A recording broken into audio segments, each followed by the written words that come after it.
Hi, in today's course, I'll show you some of the best and easy to make remedies for vertigo and other ear-related issues. I know a lot of people are struggling with this, so you're in the right place.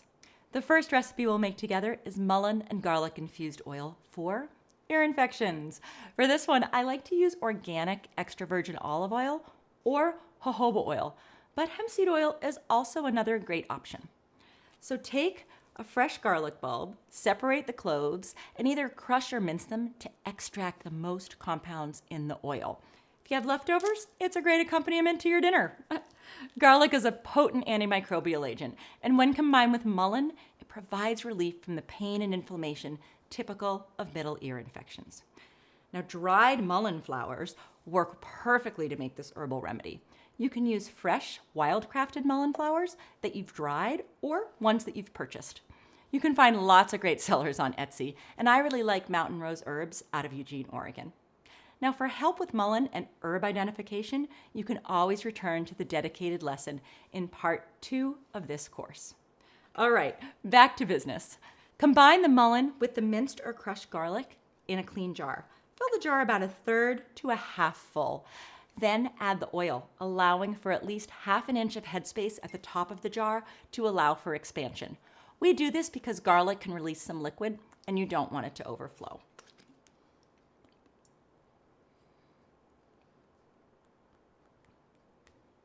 After you cover the jar with a cheesecloth or a screw-on lid, allow it to infuse for at least 2 weeks. Remember to shake or stir the contents every few days. After 2 weeks, strain the garlic and mullein flowers from the oil. I have one ready right here. Then funnel the oil into dropper bottles and screw the lids on tightly. And remember to label. Now the next and final step is getting the whole benefits from this oil.